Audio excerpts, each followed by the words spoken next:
Citizens बैंकको सहयोग दमोती विद्यालयमा अब केही चिसोको आशा र राहत। गर्मी मौसममा विद्यार्थीहरूलाई सहज वातावरणमा अध्ययन गर्न सकियोस् भन्ने उद्देश्यले सिटिजन्स बैंक गाईघाट शाखाले सामाजिक उत्तरदायित्व कार्यक्रम अन्तर्गत उदयपुरको त्रियुगा नगरपालिका 5 स्थित श्री जनता माध्यमिक विद्यालय दमोतीलाई 12 थान सिलिङ फ्यान प्रदान गरेको छ। उदयपुर जिल्लाको त्रियुगा नगरपालिका 5 को कर्णाली भनेर चिनिने दमोती क्षेत्रको यो विद्यालयमा आयोजित कार्यक्रममा बैंकका शाखा प्रबन्धक मिलन राउतले उक्त फ्यानहरू विद्यालय व्यवस्थापन समिति अध्यक्ष तथा त्रियुगा 5 का वडा सदस्य कुबेर गरङ जामगरलाई हस्तान्तरण गर्नुभयो।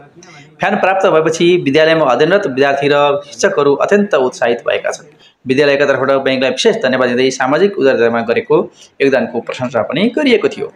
स्थानीय स्तरमा यस किसिमको सहकार्यले विद्यालय शिक्षामा सहजता ल्याउनुका साथै निजी स्तरको सामाजिक उत्तरदायित्वप्रति देखेको सकारात्मक प्रतिबद्धता झल्किने देखिएको छ।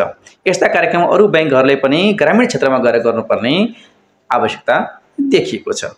शैक्षिक क्षेत्रमा बैंकको सामाजिक उत्तरदायित्व कार्यक्रम अन्तर्गत गरिएको एउटा सानो लगानीले ठूलो अर्थ राख्ने प्रश्न देखिन्छ।